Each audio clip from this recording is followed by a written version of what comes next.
The Hunger is a 1983 film starring David Bowie, Catherine Deneuve, and Susan Sarandon, three actors that for me represent very different times and places. It's interesting to see them come together in one movie, and especially in one Hollywood movie directed by none other than Ridley Scott's younger brother, Tony. Tony Scott, most famous for directing Top Gun, probably not as famous as well known as his brother, Ridley. Speaking of Ridley Scott, this movie has a lot in common with Blade Runner. Visually, the two speak the same language. The Hunger definitely does not have as large of a budget for set design, but the lighting, the colors, the costuming, and some of the subtler, smaller indoor locations are very similar. The apartments, right? The offices, very similar looking. The Hunger also features a lot of doves, or possibly pigeons. So in that way, Tony was able to outdo his brother, who I believe only had one dove in Blade Runner. Even if the style might be a little bit derivative, though, it's still really impressive. A high point of this movie is that it looks cool. The Hunger is set in New York. I don't love the way they handle the local geography. Exactly, it's a combination of iconic views without any context and anonymous locations, also without any context. This is kind of common when you film a city in a movie. Unless you really nail it and really get the feel of it, it's much more common to have the famous things, the tourist things, sort of thrown into the movie where they don't exactly make sense, and then to have all the other scenes kind of be anonymous, possibly not filmed, where they claim to be. This movie is kind of similar in that regard. Very common problem. But a quibble, I guess. Both The Hunger and Blade Runner are focused thematically on things that look like humans, but that are not. Deceptive variants walking among us. How that might challenge, destabilize our own identities, our own perceptions of ourselves, our ability to look at others. Blade Runner is a postmodern film about technology where the imposters are technological, the replicants are robots, essentially. Technological anxiety, concerns over that. In The Hunger, things are totally different. This is a vampire movie, essentially, where the imposters seem to represent something that's not from the future, but is actually from the past, a traditional past, rooted in ancient Egypt or the European Old World. It's no coincidence, probably, that Catherine Deneuve kind of represents the European Old World. Of course, her most famous work, her biggest movies, were technically modern European cinema, but by the time the 1980s rolls around, the new wave is starting to look a little bit old, perhaps. It's starting to look a lot different from the vanguard of culture in the 80s. That might seem oxymoronic, but I guess it was a thing. Susan Sarandon is in some ways a foil to Deneuve in this film. She works in a hospital as a researcher.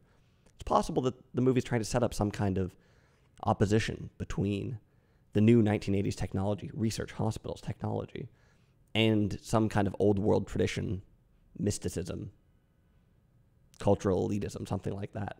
In Film Studies 101, you're usually told to look behind a movie for the cultural anxieties of the day, especially if the film has a lot of anxiety in it, right? Horror movies, thrillers. In Blade Runner, the replicants resonate with very potent questions about technology and identity, questions that have only become bigger as time has gone on. As we've passed Los Angeles 2019, these questions are still on the tip of everyone's mind. A very forward-thinking movie. The Hunger is not quite so legible. Like I said, it's not anxious about new things, but about old things.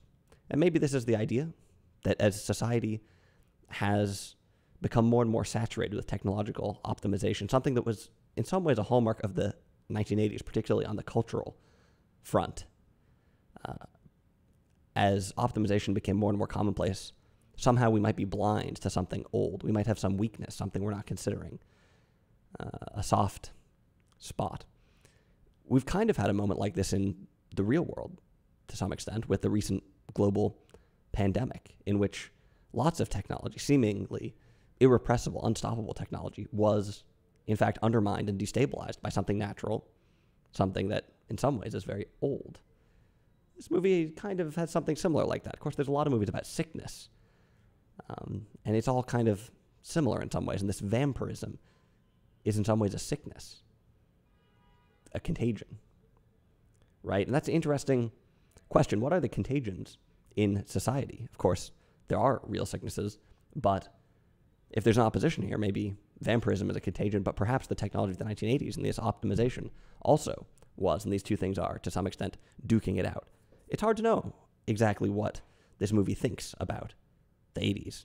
If it's glorifying some of this technology, if it's glorifying the culture of the time and pitting it against the bad traditionalism, or if is the anxiety, the old days sneaking back and getting us, or is the anxiety the weaknesses of modern times and the fact that we leave ourselves so open to older things, the fact that we rely so heavily on technology or something like that. It's a little bit hard to know.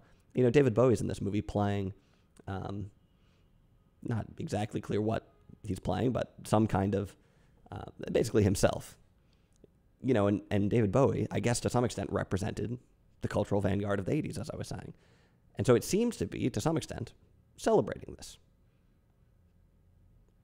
Hard to know, though, if we should take that at face value. Susan Sarandon's character is a researcher, like I said. What's she studying? Well, aging and sleep. Interesting that the two should be linked. Catherine Deneuve and Bowie, the Blaylocks, they're married, it seems, also seem to know something about this subject, sleeping and aging.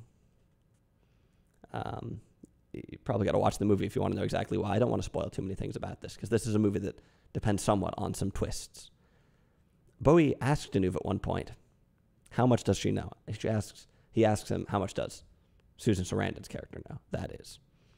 And Deneuve says very little. She knows very little. Right? The limits of science are at the forefront of this movie. There's something for all the research. There's something they don't know, and it's almost like watching this. It's almost like watching the researchers from the future or something like that. It's almost like there's a bit of dramatic irony, let's put it that way, where you see the researchers working away, and in some ways they're on the forefront. In some ways they're groundbreaking. They're the best of the best. But you kind of know as the audience that they're blind to something, that they can't quite see something. This reminds me a little bit of the movie Threshold that I reviewed on this channel. A fantastic movie, but one that also focuses on doctors and hospitals. I also covered The Hospital on this channel, which is an older movie that's working in different territory. Threshold's also from the early 80s, or at least the 80s. I don't remember exactly when. And is also somewhat fascinated by cutting-edge technology of the hospital, life, aging, and how tenuous these things are, the limits of these things, pushing the boundaries, but having the boundaries be pushed back to some extent. Interesting. Sarandon specifically is investigating a disease that causes premature aging, hoping that if she can find a way to prevent this disease, maybe she can find a way to prevent aging in general. Check it off. Your little bingo square for immortality plotline. They show up in the most unexpected places, looking for the fountain of youth, a modern pursuit, but also a very old pursuit. Deneuve has her own ideas about the topic. It's hard to get this across exactly, but there's a funny ambiguity in this movie where it isn't clear if immortality is the cure or the disease. You might have to see the movie to understand exactly what I'm getting at by this, but this film is the style is a little bit jumbled in some ways, especially in the beginning of the movie. We get a lot of cuts all over the place. We're introduced to Sarandon's research very chaotically. It's spliced in with a bunch of other plot lines. We see the monkeys that she's working on aging. We see them die. We see them become ravaged.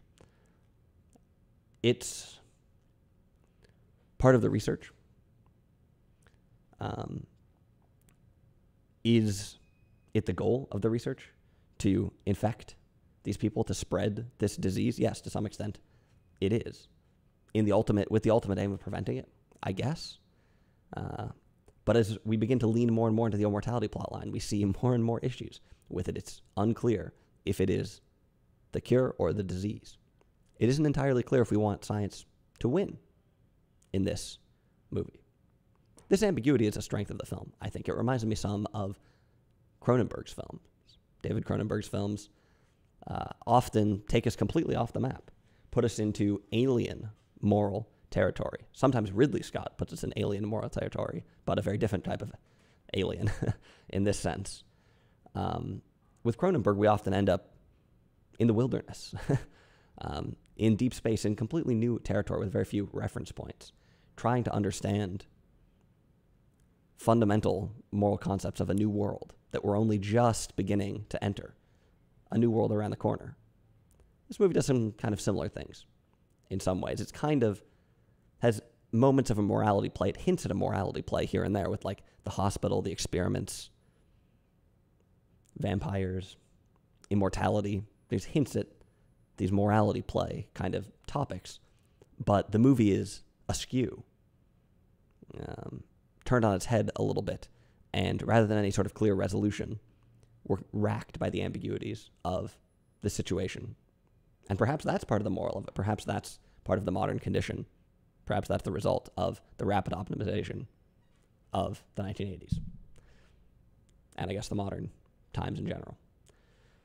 This movie has potent characters, three iconic actors. Willem Dafoe actually makes a very minor cameo in the film, too. Another icon, but certainly not a major player in this movie. The characters, to some extent, are all playing themselves. The strong roles, very charismatic, iconic people leaning into themselves to some degree. David Bowie being David Bowie to some extent. He's not actually in this movie as much as you might expect or as much as you might hope. This is true in more ways than one. That'll make sense if you've seen the movie. Deneuve and Sarandon are great, though. And I actually think the strongest part of the film is when Bowie recedes a little bit and those two characters, the two women, come to the forefront. They have a really captivating intensity. I think this part of the movie will resonate particularly with modern audiences. For the most part, this star billing, the three of them, the movie lives up to that. And that's one of its biggest strengths. That's why I watched the movie, because it's an interesting cast. And if that's why you're interested in the movie, you should check it out, because it lives up to that. It's good roles from all three of them, really solid performances, interesting to see them together. The pacing of the movie is a little bit odd. It comes out of the gates, it bursts out of the gate with a lot of really hectic camera work. Like I said, the style is kind of all over the place from time to time, cutting back and forth. The beginning really shows us that. But the movie slows down a lot at a few points and gives us some intimate moments, some slow moments. Some people might find it boring at times. In fact, even though this is, for the most part, sort of a thriller and features a fair amount of action, a fair amount of potentially frightening content, I guess. I'm a little bit desensitized to this sort of thing, but I guess it could be scary, I guess. It is kind of a thriller, I think. But it also has these slow moments, like I said. The slow moments, I think, are some of the stronger points of the movie, although some of the score has like a classical score for some of these parts. Some of it's a little bit cliched, overused. The end of this movie is really bad. Doesn't make a lot of sense. It doesn't conclude the story narratively or ideologically. I said earlier that this film is not as legible as Blade Runner. It's not exactly clear what the point is here. I kind of offered a tentative explanation with this traditionalism, but at the end of the day, it's just not as clear. It's not exactly clear what the point is. The muddled ending doesn't help with this. In fact, it's one of the reasons for it, perhaps. Seems like maybe they ran out of film or paper to print the script on, pencils to write the script with, money, most likely. They ran out of something, inspiration. And they just had to improvise the ending, I guess. Of course, movies don't necessarily need to have points, but since the substance is a little thin here, what we're left with is some good performances, some stylish camera work, and some questions. Overall, it is a potent movie, though. Potent characters, potent style, and potent questions. Maybe it's not too much of a disaster that some of the context, cut out of the content of the film, leaves you with some questions and wondering what exactly it's about. Now, certainly this movie does not resonate the way something like Blade Runner does now. I don't think it has a similar sort of timeless quality to it.